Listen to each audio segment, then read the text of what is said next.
আমার আগের বাউল নিয়ে এপিসোডের পরে ফরাদ ভাই একটা ভিডিও করেছিলেন। ফরাদ ভাই ওইখানে স্বীকার করেছেন যে পালাগানে যেইভাবে আল্লাহ খোদা নিয়া ফাজলামি করা হয়েছে, আবুল হোসেন সরকার করেছে, সেটা অগ্রহণযোগ্য। আমি ফরাদ ভাইয়ের সাথে এই ডায়ালগের রাস্তাটা খোলা রাখতে চাই, যদিও অনেকে বলছে যে এটা আপনার করা উচিত না, কিন্তু এটা আমি করতে চাই এই কারণেই যে এইখান থেকে একটা সমাধানের রাস্তা আসতে পারে। বামেরা কিন্তু এই রাস্তা খুলতে চায় না, তারা ডায়ালগ চায় না, তারা মনে করে তারাই সমাজের কর্তা, তাদের কথাই শুনতে হবে সবাইকে, কারণ তারা সবার থেকে বেশি বুঝে। যাই হোক, আমরা ফরাদ ভাইয়ের যুক্তিগুলো আগে শুনি, তারপরে ওইটা নিয়ে আমরা একে একে আলাপটা করবো আর কি।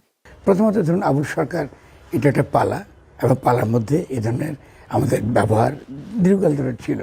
এখন যদি কোনো আমাদের দেশের যে পরিবর্তনটা ঘটেছে, যে বিশেষত আপনার বাঙালি জাতিবাদী ফ্যাসিস্ট শক্তির পতনের পরে স্বভাবতই আমি দীর্ঘদিন ধরে বলে আসছি, এর বিপরীতে ধর্মবাদী ফ্যাসিস্ট শক্তি উত্থান ঘটবে। এটা তো খুব স্বাভাবিক ব্যাপার।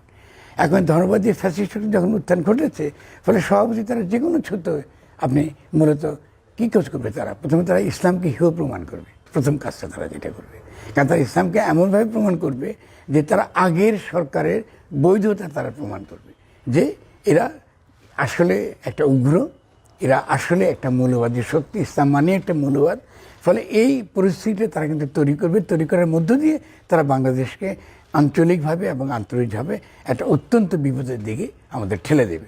আমি ইতিমধ্যে পিনাকি নিশ্চয় খেয়াল করেছে যে আমাদের বর্তমান সরকার কিন্তু যে আমাদের যে প্রত্যাশা, সেই প্রত্যাশা পূরণ করতে পারেননি। অনেকগুলো আপনার ইস্যু রয়েছে। শুনেছেন তো, ফরাদ ভাই বলতেছেন হাসিনা পতনের পরে ধর্মবাদীদের উত্থান ঘটছে এবং এটা স্বাভাবিক। তারা যে কোনো সুতায় দুইটা কাজ করবে। প্রথমে তারা ইসলামকে হেয় প্রমাণ করবে, এমন ভাবে হেয় করবে যেন আগের সরকার যা যা বলতে ইসলাম সম্পর্কে সেটাই সত্য বলে মনে হবে, আর আঞ্চলিকভাবে এবং আন্তর্জাতিকভাবে আমাদেরকে বিপদের মুখে ঠেলে দেবে। এরপরের কথাটা শুনেন। তিনি ঠিক পুরো কথাটা এক্স্যাক্টলি যে ভাষা তিনি ব্যবহার করেন, সেই ভাষাটাই তিনি বলেছেন, এবং তিনি নিঃসন্দেহে তিনি বুঝতে পেরেছেন এটা সঠিক হয়নি, এই ভাষা ব্যবহারটার মধ্যে ভুল ছিল। কিন্তু পালাগানে আমাদের বাংলাদেশে এর আগে কিন্তু এরকম ভাষা ব্যবহার করতেন পালা, কিন্তু এটা কিন্তু তিনি অভিনয় করছেন। মানে পিনাকির প্রথম তার ভুল যে তিনি অভিনয় আর একজন ব্যক্তির বক্তব্য, এই দুইয়ের মধ্যে তিনি পার্থক্য করতে পারলেন না। এটা খুব দুর্ভাগ্যজনক। কিন্তু তারপরে আমি মনে করি এটা সত্ত্বেও এই ধরনের ভাষা ব্যবহার করাটা ঠিক হয়নি, এবং এটা যদি সত্যিকার অর্থে আমাদের দেশের জনগণ আঘাত পেয়ে থাকে, তারা নিঃসন্দেহে আবুল সরকার এসে বলবে, আমি তার সঙ্গে দাঁড়িয়ে বলবো যে এটা অত্যন্ত অন্যায় কাজ হয়েছে, এরকম ভাষা ব্যবহার করা ঠিক নয়। শুনলেন তো, ফরাদ ভাই নিজেই বলছেন আবুল হোসেন যে ভাষা ব্যবহার করেছে সেই ভাষা ব্যবহার করা উচিত হয় না। এরপরে আসেন, ফরাদ ভাই বলছেন যে কিভাবে তাকে গ্রেপ্তার করা হয়েছে। কিন্তু আমি তখন সেই মুহূর্তে যখন তাকে আপনার গোয়েন্দারা ধরে নিয়ে যায়, তখন তাদেরকে বলা হয়েছিল আপনারা তাকে রক্ষা করা, নাগরিককে রক্ষা করা, সেখানেই তাকে পিটিয়ে মেরে ফেলা হবে। পিনাকি একটু খেয়াল করেন, বাংলাদেশে যে কোনো নাগরিকদের আপনি তার এই ভুলের জন্য, আল্লাহ ক্ষমা করে ভুলের জন্য, তার জন্যে একটা শক্তি, একটা চরম উগ্রবাদী শক্তি, যার সঙ্গে ইসলামী কোনো সম্পর্ক নেই, এরা তাকে পিটিয়ে মারতে গিয়েছে। ফলে গোয়েন্দারা তাকে সেখান থেকে যখন রক্ষা করে নিয়ে যাচ্ছিল, তখন আমাকে আবুল সরকার আমাকে ফোন করে অল্প সময়ের জন্য কথা বলতে পেরেছেন। আমি গোয়েন্দাদের বলেছি, আপনারা ঠিক কাজ করেছেন, আপনি তাকে ধরে নিয়ে যাচ্ছেন এবং তাকে রক্ষা করবেন, এবং ইতিমধ্যে আমরা আবুল সরকারের সঙ্গে কথা বলব। শুনছেন, উনি বলতেছেন যে তাকে পিটায় মারতে গেছিল একদল লোক, তাদের হাত থেকে উদ্ধার করছে গোয়েন্দারা। আর ফরাদ ভাই মনে করতেছেন যে গোয়েন্দারা তাকে গ্রেপ্তার করে ভালো কাজ করছে, তাই না? তাতে তার জীবনটা রক্ষা পেয়েছে। তো ফরাদ ভাই বলতেছে যে পুলিশ চাপে পড়ে মামলা দিচ্ছে। শুনেন, কিন্তু কথাটা খেয়াল করেন, আপনি তারা নিয়ে এসে ওই সে শক্তির চাপে পড়ে তারা তার বিরুদ্ধে মামলা দিয়েছে। আপনি যখন মামলা দিয়েছেন, তারপরেও কিন্তু পিনাকি আমি কিন্তু চুপ ছিলাম, কারণ আপনার জানা উচিত ছিল আমি এখানে কি করছি। আমি তো একটা বিবেকহীন মানুষ নই, ফলে আমরা তার পক্ষে আমি কোনো মন্তব্য করিনি। কারণ আমি মনে করি প্রথমত প্রশাসন এটা ভুল করেছে। ফলে প্রশাসনের সঙ্গে আমার সরাসরি কথা হয়েছে, আইজিপির সঙ্গে, যে আপনারা কেন এর বিরুদ্ধে মামলা দিয়েছেন, কারণ আপনারা তো আমাদেরকে কথা দিয়েছেন যে নাগরিকদের আপনি রক্ষা করছেন, তার যে অধিকার, সেই অধিকার তো আপনি ক্ষুণ্ণ করতে পারবেন না, তাহলে মামলা দেবে তো দরকার ছিল না।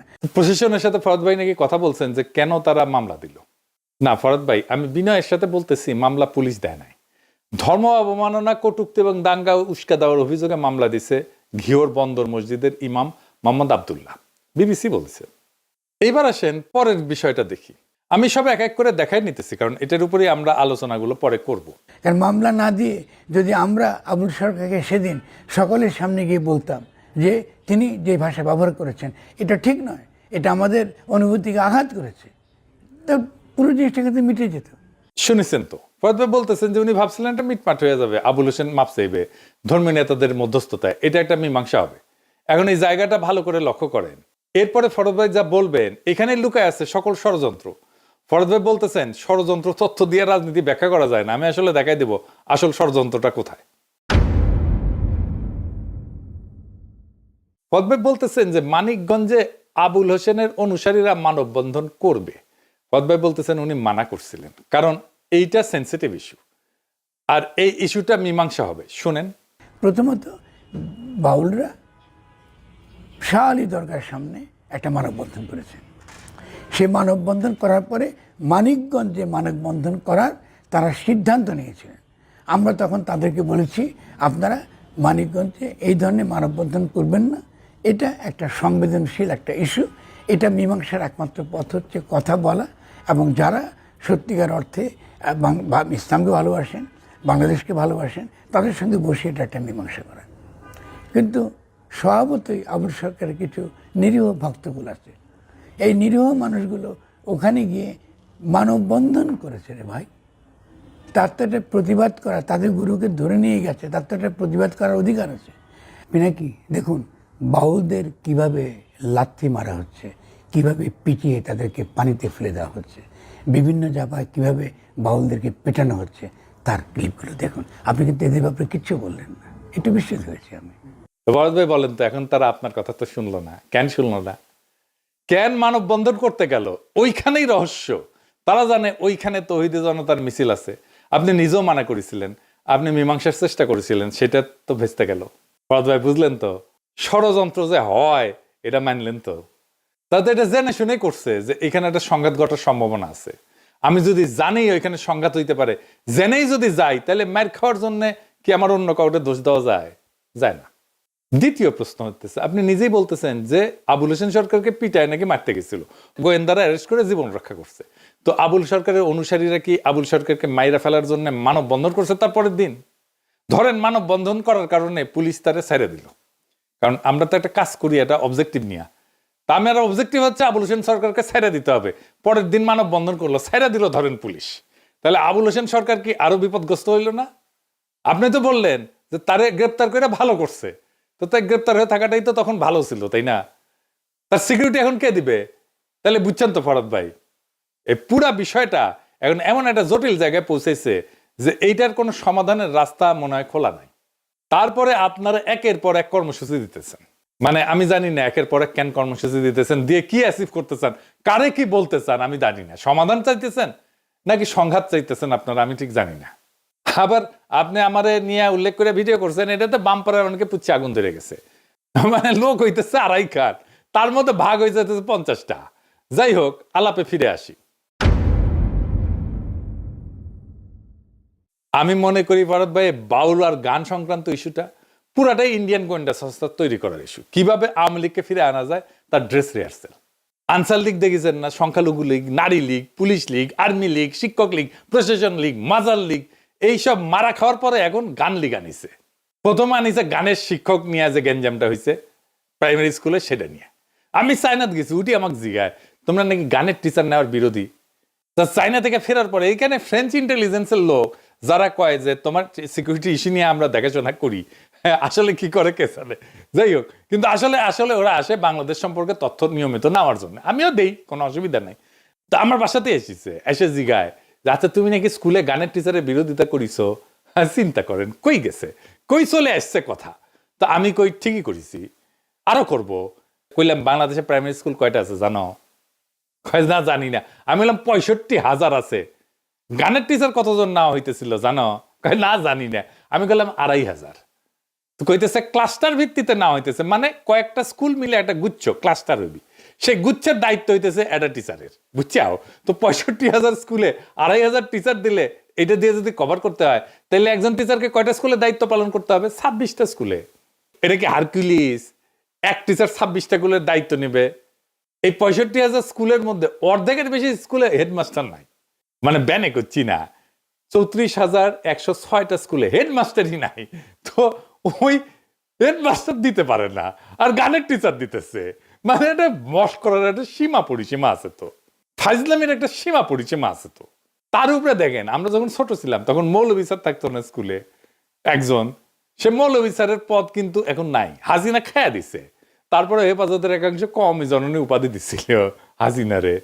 বাংলাদেশ মুসলমান প্রধান দেশ, আর সেই দেশে স্কুলে ইসলাম ধর্ম শিক্ষকের পদ খাইয়া দিয়া, প্রধান শিক্ষকের পদ পূরণ না কইরা এমন একটা বিষয়ের কয়েকজন টিচার নিয়োগের জন্য দেওয়া না হইলো, তাহলে তো সন্দেহ হবেই, হবে না? খুবই স্বাভাবিক ঘটনা এটা। গানকে একটা পলিটিক্যাল ইস্যু বানায় আওয়ামী লীগকে ফিরে আসার প্ল্যাটফর্ম বানায় দেওয়ার চেষ্টা করা হয়েছে। আমি প্রমাণ দিই এটা, ফরাদ ভাই, আপনার প্রোগ্রাম থেকে প্রমাণ দিই। এক আওয়ামীপন্থী বাউল আইসা বলতেছে জুলাই যোদ্ধারা পাকিস্তানি, আপনার শিষ্য সহকর্মী রোমেল তারে ধরছে। দেখেন, আপনি আওয়ামী লীগের দালাল, আপনি জুলাই যোদ্ধাদেরকে খুনি বলছেন কেন? পাকিস্তানি বলছেন কেন? আপনি এই এলাকায় থাকবেন না। আমরা জিনিসটা সলভ করতে চাচ্ছি, আপনি আওয়ামী লীগের দালাল এসে এটা এই সরকার উস্কানি পাকিস্তানি দিচ্ছেন। সরকার। আপনি এই জিনিসটাকে উস্কানি দিয়া এটা আপনি মৌলবাদী, আপনি জঙ্গি বলছেন কেন আপনি? আপনি জুলাই যোদ্ধাদেরকে এই দেশ পুলিশ জঙ্গি হয়ে হত্যা গেছে। জুলাই যোদ্ধাদেরকে পুলিশ হত্যাকারী বলছেন কেন? না, এটা আমি বলি। বলছেন আপনি, না, আপনি ভিডিও আছে তাহলে ওটা- সোশ্যাল ওটা- মিডিয়ায় ওটা আমার অন্য- আপনাকে যদি এলাকায় দেখি তারপরে কিন্তু পিটাবো। আমি তো আমি তো- আপনার আপনাকে আপনি আমার- আওয়ামী লীগের আপনি দালালি শাসন করে করার- বাচ্চারা। আপনি না, আমার না, বড় ভাই, এই যে শাসন করার অধিকার আছে। বাউলদেরকে বিপদে ফেলাচ্ছেন কিন্তু আপনি।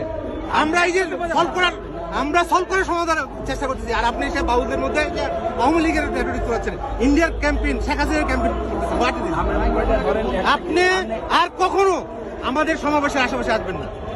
আপনি যদি আসেন তাহলে মার খাবেন কিন্তু। আপনি কত বড় সাহস আপনার জুলাই যোদ্ধাদেরকে জঙ্গি বললেন?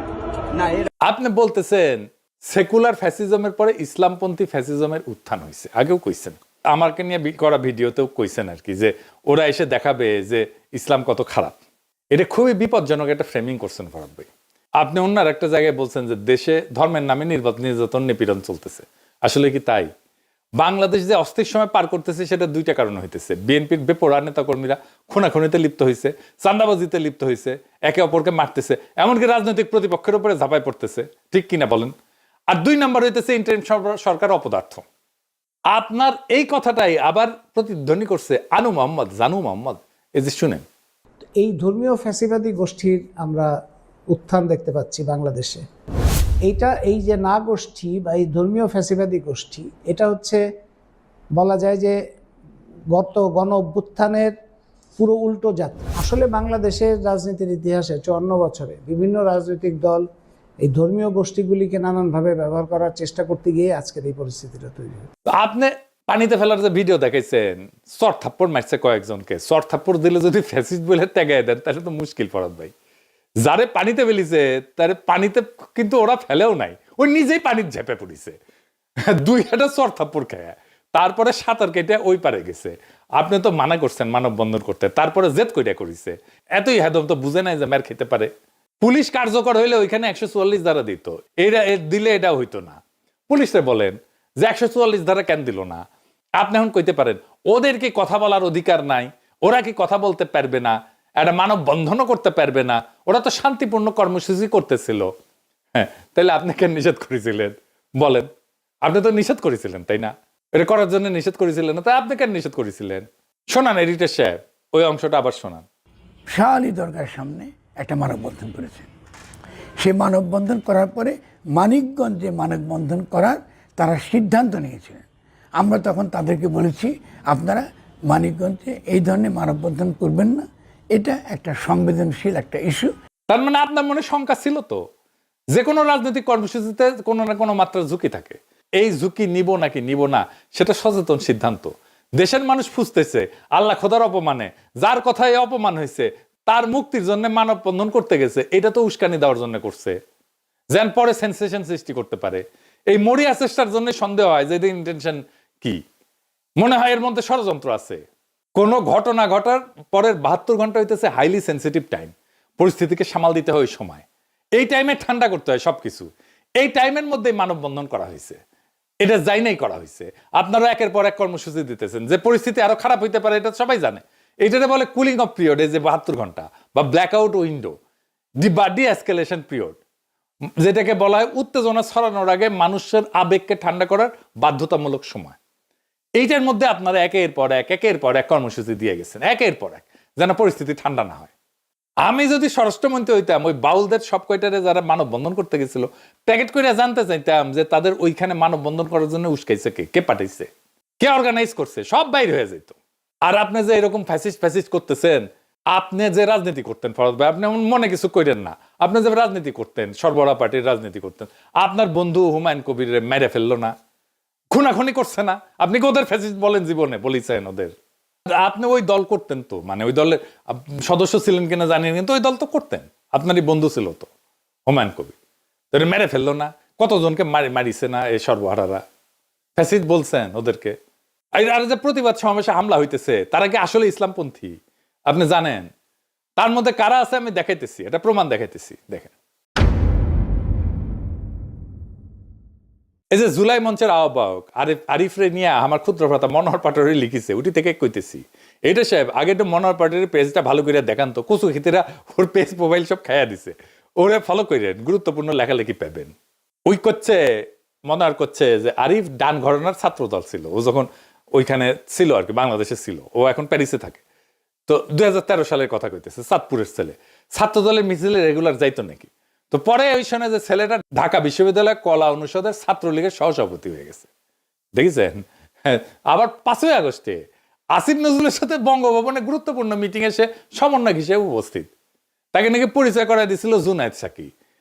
মানে আরিফ আসিফ নজরুল জুনায়েদ সাকিকে কনভিন্স কইরা 5ই আগস্ট মূল সমন্বয়কদের পাশ কাটায় টেলিভিশনের সামনে সমন্বয়ক হিসেবে হাজির হয়েছে আসিফ নজরুলের সামনে। দেখেন, হ্যাঁ, এই আরিফ হইতেছে জুলাই মঞ্চের আহ্বায়ক, এই জুলাই মঞ্চে হামলা করেছিল। কুই থেকে কুই, দেখেছেন ফরদ ভাই? কতগুলো খেলা খেলিচ্ছে এখানে, কতজন। তো ষড়যন্ত্র তত্ত্ব দিয়ে যে আপনি আমারে করলেন যে এটা করা যাবি না, তো আর দেখলেন তো ষড়যন্ত্র জিনিসটা কি, কে কি করতেছে। সবকিছু ইসলামপন্থীর উপর চাপাই দিয়েন না। ওই মানববন্ধনের পরবর্তী ঘটনা নিয়ে যা হয়েছে, তাতে এই বাউল সম্প্রদায় মহাবিপদে পড়ছে। আপনি বলতেছেন আবুল সরকার পালাগান করে, সে তো বাউল না, আপনি নিজেও ওরা বাউল বলে পরিচয় করাই দিতেছেন। দেখেন কি জানি বাউল কিনা, যারা মানববন্ধন করছে তারাও কিন্তু বাউল না, কিন্তু এই যে একটা ফ্রেমিং করতেছেন বাউল বইলা, এখন ওয়াজে বাউলদের নিয়ে আলেমরা বয়ান দিতেছেন, রেফারেন্স থেকে বইপত্র নিয়ে, বাউলদের উপরে বইপত্র নিয়ে ওনারা পড়তেছেন, পড়ে আবার ওই রেফারেন্স দিতেছেন। এই যে আব্দুল হাই সাইফুল্লাহ, আমার খুবই প্রিয় একজন আলেম, তরুণ আলেম, একজন জনপ্রিয় একজন আলেম, তার ওয়াজে, ওনার ওয়াজে দেখেন বই থেকে রেফারেন্স দিয়ে দেখাইতেছেন বাউলদের জীবন আচার নিয়ে। কি হইল ঘটনাটা? ডক্টর আনোয়ারুল করিম তার বাউল বইয়ে লিখছেন যে এই বাউল শব্দটা মূলত বাল শব্দ, যেটা বাহিরের শব্দ, সেখান থেকে হেঁটে এসেছে। আহমদ শরীফ বলতেছেন তার বই বাউল তত্ত্ব, এই বাউল তত্ত্বে বলতেছেন তারা মূলত কামাচার অথবা এই যে মিথুনাত্মক যোগ সাধনা, এই পদ্ধতিটার নামই হচ্ছে বাউল পদ্ধতি। আপনি শুনলে অবাক হবেন যে একজন পুরুষ আর একজন নারী, এদের এই যোগ সাধনাতে লাগবেই, সেটা বিবাহিত হোক বা অবিবাহিত হোক। যারা ধর্মই মানে না, প্রচলিত যেগুলি আছে, তাহলে আবার বিবাহ কি, তার মানে একজন নারীর সাথে তার লাগবে। এই যে ওয়াজের মধ্যে বাউল ইস্যুটা ঢুকে গেছে, এখন এইটা দেখেন সারা দেশে কেমনে ছড়ায়, একদম ভাইরাল হয়ে যাবে পুরা ইস্যুটা। সবাই এই ইস্যুগুলো দেখবে এবং পড়বে, আবার ও বইয়ের পাতা ফটোকপি হয়ে বিলি হবে। এটা দুঃখজনক হলো সত্য যে আপনাদের এই অ্যাক্টিভিজম আপনাদের বা বাউলদের কোনো উপকারে আসে নাই, বিপদ বাড়াইছে। বাংলাদেশে সব মানুষ খেপে গেছে, আপনার উপরে প্রচন্ড খেপছে মানুষজন, ভয়ানক খেপছে। আপনি বরং এইটা খুঁজে দেখেন আপনার উপরে এত খেপলো কেন। আমার সাজেশন, এই বাউল নিয়ে আপনাদের অ্যাক্টিভিজম বন্ধ করেন, এখনই বন্ধ করেন। পরিস্থিতি নাগালের বাইরে চলে যেতে পারে। কিন্তু আপনি নিজেই বলছেন বাউলদের উপরে হামলার মধ্যে দিয়ে বাংলাদেশে গৃহযুদ্ধ বাঁধানোর পায়তারা হইতেছে, আপনি বলেছেন। তথাকথিত ধর্মবাদী ফ্যাসিস্ট শক্তি আমাদেরকে অস্থির করতে চাইছে এবং আগামী নির্বাচনের সুযোগে বাংলাদেশে একটা গৃহযুদ্ধ লাগাবার পায়তারা করছে, এদের তো আমরা বুঝতে পারছি। তো এইটা লিঙ্ক হতে যে আবার পাইলাম যে নির্বাচনের কথা বলতেছে, তারা নাকি আবার গৃহযুদ্ধের কথা বলতেছে। যে যারা নির্বাচনের কথা বলে তারা গৃহযুদ্ধের কথা বলে। তারা বাংলাদেশে আগামী দিনে অস্থিতিশীলতা এবং গৃহযুদ্ধ বাঁধাবার পরিকল্পনার জন্য তারা এটা করে। দেশ কি এখন গৃহযুদ্ধের দিকে এগুচ্ছে? এখন তো আছে সামনে ফেব্রুয়ারিতে নির্বাচনের কথা বলা ডেফিনেটলি হচ্ছে। সবগুলো দল, আপনি তো এক্সক্লুড করেছেন জনগণ, তো গৃহযুদ্ধ আমাদের কি হবে? তারা তো জনগণের কাছেই ভোট চাইতে যাচ্ছে। না না, ভোট তো জনগণ আপনাকে বলেন। আপনার যেহেতু ক্ষমতা আছে, আপনি সে ক্ষমতাটা ব্যবহার করছেন, সেনাবাহিনী অস্ত্র দিয়ে আপনি বলতেছেন জনগণকে যে নির্বাচনে যেতে হবে। কিন্তু জনগণকে তো জিজ্ঞাসা করেন না যে আপনি নির্বাচন করবেন কি করবেন না। যদি আপনি গণভোটই করতে চাইতেন তাহলে বলতেই চাইতেন যে আপনাকে নির্বাচন চান আর নতুন গঠনতন্ত্র চান। আপনি তা তো করছেন না, আপনি সমস্ত কিছু করছেন জনগণের বিরুদ্ধে। তো তারপরে আপনি কি গৃহযুদ্ধ আপনাদের কি হবে? ঠিক আছে, আমি তো আওলাই গেলাম ফরহাদ ভাই। যাই হোক, আপনি বলছেন যে আব্বাসী হুজুর আপনারে হত্যার হুমকি দিছে। এই এনাতুল্লাহ আব্বাসী আমাকে হত্যা করবেন, আমার দাড়ি চেটে ফেলবেন, আমাকে পিটিয়ে দেশ থেকে তাড়িয়ে ফেলবেন। আল্লাহর শানে এত বড় বেয়াদবি, তাকে তো প্রকাশ্যে তাকে করা যায় ভণ্ড বাউলকে, অথচ হুমকি দিচ্ছে নাস্তিকরা, বামরা আর কথিত ভণ্ড বুদ্ধিজীবী ফরহাদ মজহার, তাকে ছাড়তে হবে। ভণ্ড বুদ্ধিজীবী ফরহাদ মজহার, তৌহিদি জনতা তোমাকেও রাজপথে পেলে কোদাল দিয়া দাড়িগুলো চাইছা জুতা পেটা করে বাংলাদেশ থেকে বের করে দিবে তোমাকে। কুখ্যাত গালেব আর ফরহাদ মজহারকে ইউনূস সরকার আপনি যদি প্রশ্রয় দেন, আপনাকে ক্ষমতা ছেড়ে বাংলাদেশ থেকে বেয়াদবি করে যারা নাস্তিকদের মতে, সেটা যদি বাক স্বাধীনতা হয় তাদের কল্লা কেটে দিবে, তা আমাদের হাতের স্বাধীনতা। কাউরে হত্যার হুমকি দেওয়াটাই একটা অপরাধ। যাই হোক, আপনি বলছেন যে আব্বাসী হুজুর আপনারা হত্যার হুমকি দিচ্ছে। দেখেন, মির্জা ফখরুল তো আপনার পক্ষে বিবৃতি দিচ্ছে, তাই না? শুনেন। আমি মনে করি বাউলদের উপর হামলা এটা একটা ন্যাক্কারজনক ঘটনা। আমরা এর তীব্র নিন্দা জানাই। এটা ডেফিনেটলি বাংলাদেশের যে আবহমানের যে সংস্কৃতি, গ্রামীণ বাংলা সংস্কৃতি, আমাদের এই বাউল যারা, তারা বাংলাদেশের অর্থনীতিতে মাঠে ঘাটে প্রান্তরে এই বাউল গান গেয়ে বেড়ায়। তাদের উপরে হামলাটা এটা একটা উগ্র ধর্মান্ধদের হামলা বলে আমি মনে করি, এবং এটা সঠিক নয়। এই ধরনের হিংসা প্রতিহিংসার আপনার পথ বেছে নেওয়া কারোর জন্য শোভনীয় নয়। আমরা অবশ্যই এটার আপনার সুষ্ঠু তদন্ত দাবি করি এবং নিরসন দাবি করি। ধর্মান্ধ কইয়া তো বিবৃতি দিল, কইলে ছিলেন তো। উনার দলের স্থায়ী কমিটির সদস্য মির্জা আব্বাস তো আব্বাসী হুজুরের সাথে ওয়াজের মঞ্চে কথা বলেন। দেখেন, ওনারা বলেন ওনাদেরকে ভোট দিলে জান্নাতে যাবেন, না দিলে জাহান্নামে হবেন। আমি বুঝতে পারি না, যদি ওনাকে ভোট দিলে জাহান্নামের ফয়সালা হয়ে যায়, তাহলে আমাদের নামাজ, রোজা, কোরবানি কিংবা অন্যান্য ধর্মীয় কাজ করার প্রয়োজনটা কি? মিলে গেছে, আব্বাস আর আব্বাসী হুজুর নামে নামে মিল আছে, দেখেছে? তো বিএনপি রে বলেন যে এটা আমারে বলে লাভ আছে, ও আব্বাসী হুজুরের সাথে আমার কোনো যোগাযোগ নাই। অনেক আলেমের সাথে যোগাযোগ আছে, কথাবার্তা হয়, কিন্তু ওনার সাথে যে কারণে হোক আমার এতদিন পর্যন্ত কোনো কথা হয়নি, কোনো যোগাযোগ হয়নি। যাই হোক, এবার আসেন সমাধানের রাস্তা খুঁজি। বাউল সম্প্রদায়ের একটা নিজস্ব সাধন পদ্ধতি আছে, জীবন আচার আছে। তারা প্রচলিত ধর্ম আচারের বাইরে থাকে। বাউলরা প্রচলিত ধর্মীয় কায়দা কানুন এরা মানে না। কথা তো সত্য নাকি?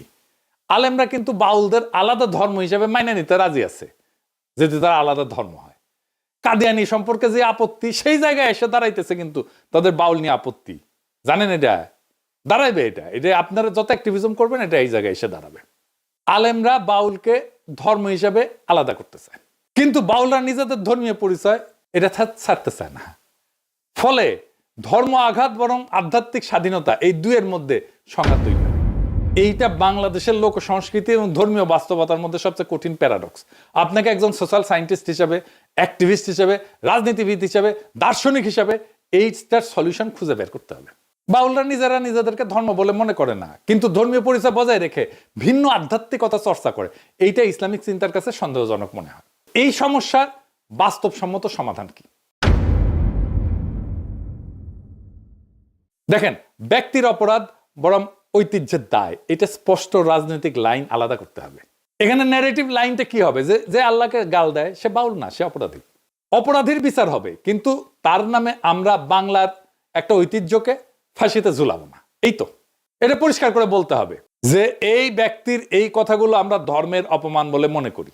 আপনি এটা তার পাশে বলতে পারেন এই কথার দায় পুরো বাউল সমাজের না, কিন্তু আপনি উল্টা করতেছেন। তো আপনি বলতেছেন যে না, সে ধর্ম অপমান করনি, না আপনি বলতেছেন না এটা অভিনয় করছে, পালাগানে এইসব থাকে।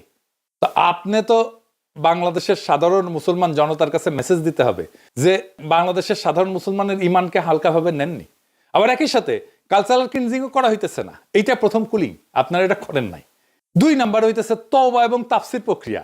গালমন্দকে আইসোলেটেড কেস বানানো, এখানে কনসেপ্টটা খুব গুরুত্বপূর্ণ। যেমন ধরেন কেউ অপমানজনক কথা বলল, সঙ্গে সঙ্গে 3 থেকে 7 দিনের মধ্যে একটা ফর্মাল প্রক্রিয়া চালু করতে হবে। এইটা যে ব্যক্তি কি স্বীকার করছে যে বাড়াবাড়ি হয়েছে, কি কনটেক্সটে বলছে, সে কি প্রত্যাহার এবং ক্ষমা চাইতে প্রস্তুত। যদি ব্যক্তি বলে যে আমি ভুল করছি, কথা প্রত্যাহার করতেছি, আমি তওবা করতে চাই, আল্লাহ খোদার কোনো অবমাননা আমার উদ্দেশ্য ছিল না, তাইলে প্রবলেমটা সলভ হয়ে গেল। কিন্তু যদি সে একগুয়া থাকে যে আমি ইচ্ছা করে বলছি, আরো বলবো, তখন তো তাকে ফ্রি আর্টিস্ট বলা যায় না, তাকে আইনগত অপরাধী হিসেবে ট্রিট করতে হবে। তো এবং এই মডেলের রাজনৈতিক ভাষা হইতে পারে যে তওবার দরজা খোলা, কিন্তু তামাশার সুযোগ নাই। এটাই তো ইসলামেরও কথা। যখন কেউ আল্লাহ খোদা নিয়ে বাজে কথা বলে, মানুষ খেপবে, এটা খুবই স্বাভাবিক, এটাই বাস্তব। এটাকে শুধু আবেগহীন ভাষায় শান্ত করা যাবে না। সেইখানে ফরহাদ ভাই আপনার যেটা করার দরকার ছিল, প্রথমে আপনার ব্যবহার করা উচিত ছিল একটা ইমানি ভাষা। আপনাকে বলতে হইতো আমরা পরিষ্কার ভাষায় বলতেছি আল্লাহ রসুলের অপমান আমাদের কাছে বরদাস্তযোগ্য না, যারাই করছে ভুল করছে, আমরা তার বিরুদ্ধে স্পষ্ট অবস্থান নিতেছি। এই কথাটা বলাটা জরুরি। এইটা আপনার রাজনৈতিক পুঁজি না, এটা মুসলিম জনগণের প্রতি ন্যূনতম সম্মান। এই প্রত্যাশা তো আপনার কাছে সবাই করতেই পারে। দ্বিতীয়ত, আপনি একটা আইনগত ভাষা ব্যবহার করতে পারতেন। সাথে সাথে আপনি মেসেজ দিতে পারতেন, ধর্মকে যদি সত্যিই সম্মান করেন তাহলে আইনকে সুযোগ দেন তার পথে যাইতে। এই দ্বৈত লাইনটাই কাজের লাইন হইতো। তাইলে পলিটিক্যাল ক্লেম আপনার কি হবে, যে আপনাকে স্বীকার করতে হবে যে কিছু ব্যক্তি আল্লাহ খোদা বিষয়ে অপমানজনক কথা বলছে, এটা ভুল, এটা নিন্দাযোগ্য, এটা আপনি বলছেন। কিন্তু আপনি আমার সাথে ভিডিওতে যেটা বলছেন সেটা কিন্তু স্টেজে যায় বলতেছেন না। 2 নাম্বার হইতেছে যে আপনাকে আলাদা করতে হবে যে ব্যক্তি ভুল করছে, কোনো ঐতিহ্য ভুল করে নাই। আর প্রস্তাব দিতে হবে যে আপনি ব্যাখ্যা করবেন, দরকার হলে তওবা করবে, আইনগত বিচার হবে, সামাজিক একটা চার্টার থাকবে, একই সাথে এটা চালু হবে। আর আপনাকে ভবিষ্যতের গ্যারান্টি দিতে হবে যে ধর্ম নিয়ে গালি দিলে তুমি আর স্রষ্টাকে খোঁজা সাধক না, তুমি আইন ভাঙা অপরাধী। আল্লাহকে গালি দেওয়া সে বাউল না, হইতেই পারে না, এটা বেয়াদবি। এই বেয়াদবির বিচার হবে। কিন্তু এই অজুহাতে আমরা একটা সংঘাতের রাস্তা খুলে দেব না। অপরাধীকে শাস্তি দেবে আদালত, ঐতিহ্যকে না। আপনাকে খুবই স্পষ্ট করে বলতে হবে যে আল্লাহ রসুলের অপমান আমি মানি না, মানার প্রশ্নই ওঠে না। কিন্তু ইসলাম যেন কখনো এই গণহিংসার পুঁজি না হয়, এটাও ইমানের অংশ বলে আমি মনে করি। এটা আপনাকে বলতে হইতো। এইটুকু বললে সব সমস্যার সমাধান হয়ে যেত সহজে। আশা করি ফরহাদ ভাই আমি আমার প্রস্তাবটা বুঝাইতে পারছি। আমি মাজার নিয়ে আর একটা এপিসোড করব, কারণ এই মাজার নিয়ে যে প্রবলেমগুলো তৈরি হইতেছে সেটার একটা সলিউশনের রাস্তা খুঁজে বের করা দরকার। এই গুরুত্বপূর্ণ ইস্যুগুলা সামাজিক বিতর্ক দিয়ে ফয়সালা করতে হবে, আর কোনো রাস্তা নাই। আশা করি এই ডায়ালগে আপনি অংশ নেবেন এবং সংকট থেকে উত্তরণের রাস্তা খুঁজবেন। একই সাথে আপনার প্রতি আমার প্রত্যাশা থাকলো, আপনার প্রতি জাতিরও প্রত্যাশা আছে। ইনকিলাব জিন্দাবাদ।